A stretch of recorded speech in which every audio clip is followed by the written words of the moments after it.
ഓം ശ്രീ ഗുരുഭ്യോ നമഃ.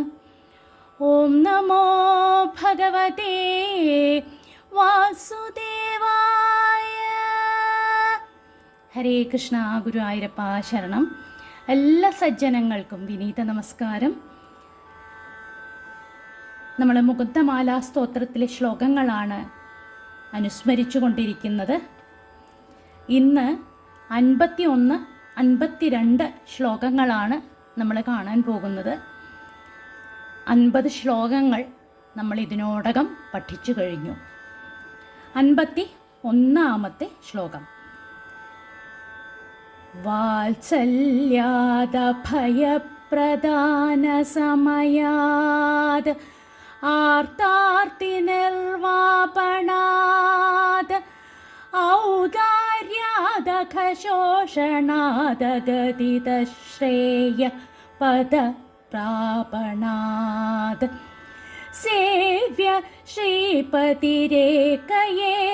സതതം സന്ധ്യത്ര ഷട്സാക്ഷിണ പ്രഹ്ലാദശ്ച വിഭീഷണശ്ച കരിരാട് പാഞ്ചാല്യഹല്യ ധ്രുവ. അതിമനോഹരമായ ശ്ലോകം നമുക്ക് നോക്കാം.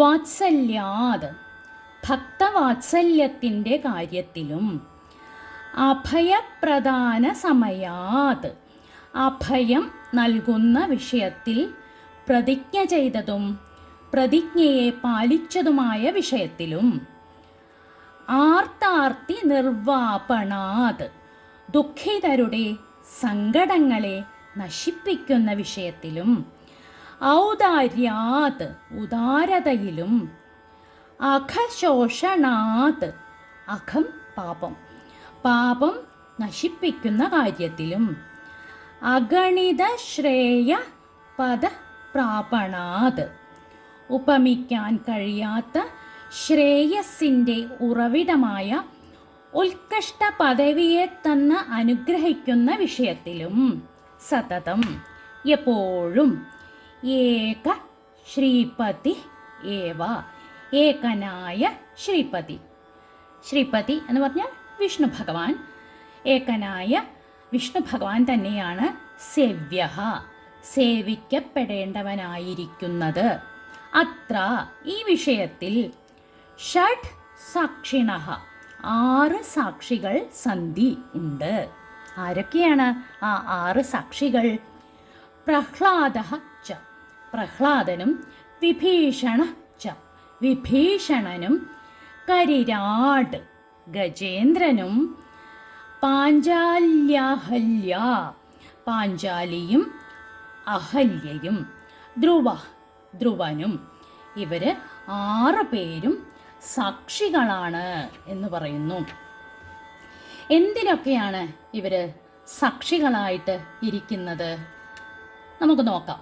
ആദ്യം തന്നെ ഇവിടെ പറഞ്ഞ 6 സാക്ഷികളിൽ ആദ്യമായി പറഞ്ഞത് പ്രഹ്ലാദനെയാണ്. പ്രഹ്ലാദൻ എന്തിനെക്കുറിച്ചാണ് പറയുന്നത്?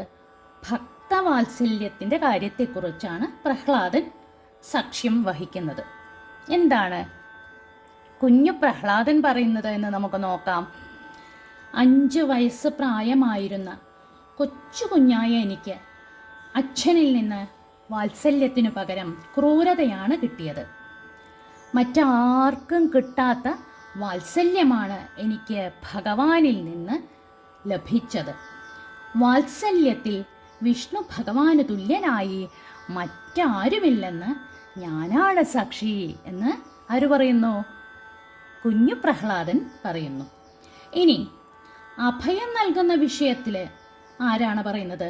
വിഭീഷണനാണ് പറയുന്നത്. വിഭീഷണൻ പറയുന്നു, എൻ്റെ ജ്യേഷ്ഠനായ രാവണൻ എന്നെ ലങ്കയിൽ നിന്ന് പുറത്താക്കി. ഞാൻ ശ്രീരാമനെ അഭയം പ്രാപിച്ചു. എന്നെ സ്വീകരിക്കരുതെന്ന് പലരും പറഞ്ഞു നോക്കി.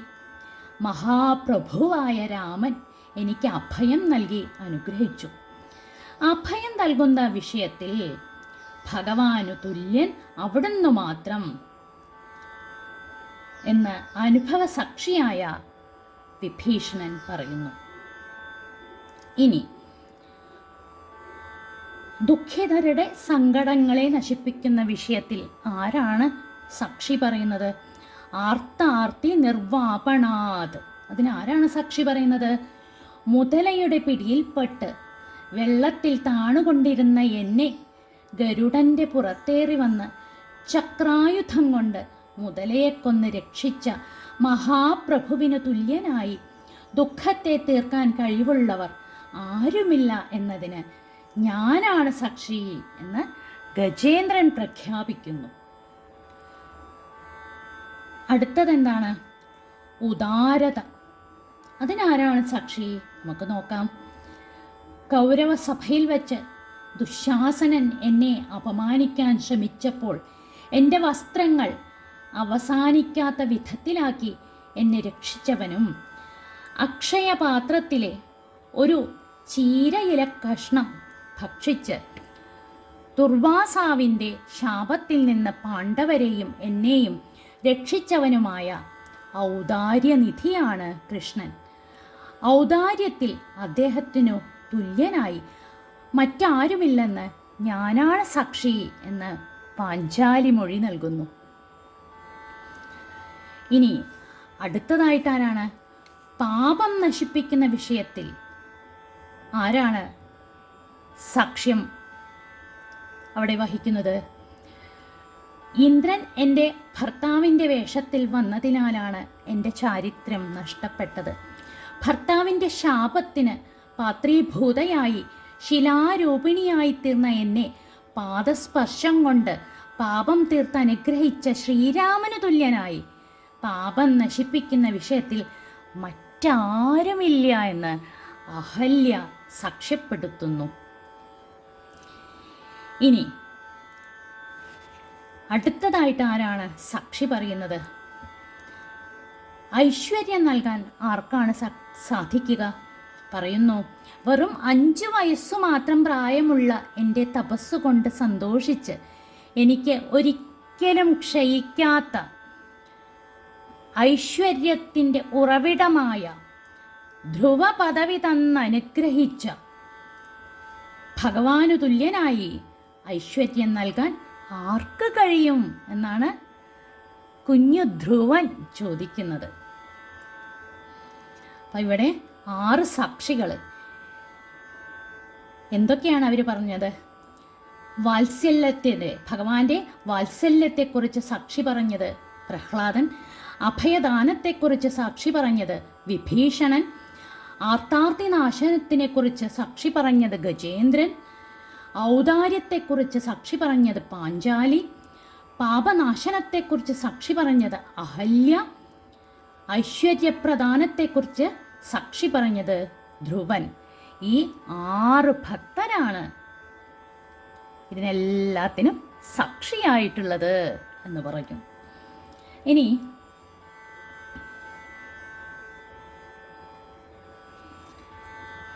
52ാമത്തെ ശ്ലോകം നോക്കാം നമുക്ക്.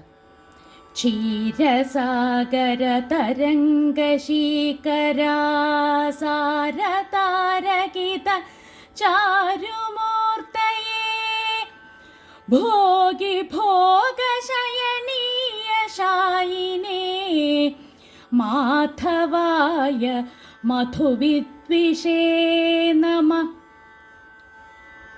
ക്ഷീരസാഗര തരംഗശീകരാസാരതാരകിത ചാരുമൂർത്തയേ.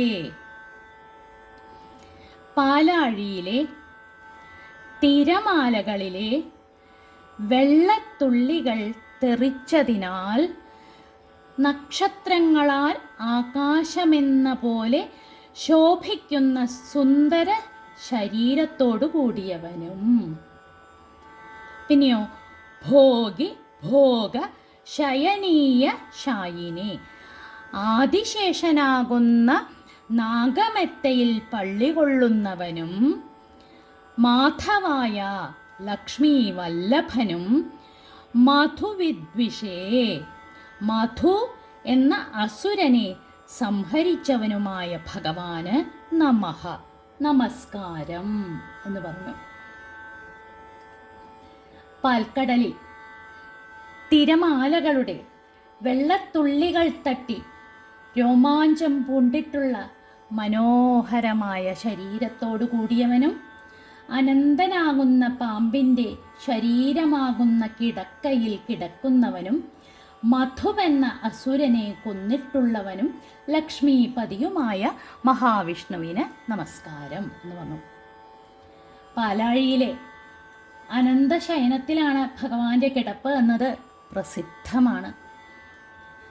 പരിപൂർണമായ സത്വഗുണത്തോടു കൂടിയവർക്ക് മാത്രമേ ഭഗവാനെ പ്രാപിക്കാൻ സാധിക്കുകയുള്ളൂ എന്നുള്ളതിൻ്റെ പ്രതീകമായിരിക്കാം അത്.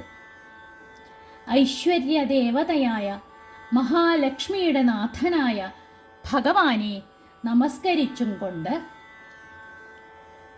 കവി ഇവിടെ വിരാമത്തിലേക്ക് കടക്കുകയാണ്. ഇനി നമുക്ക് വെറും 3 ശ്ലോകങ്ങളാണ് ഇതിൽ കാണാനുള്ളത്. അത് നമുക്ക് വരുന്ന ദിവസം അനുസ്മരിക്കാം. ഇത് ഭഗവാന്റെ തൃപ്പാദങ്ങളിൽ സമർപ്പിക്കുന്നു. സർവത്ര ഗോവിന്ദനാമ സങ്കീർത്തനം ഗോവിന്ദ ഗോ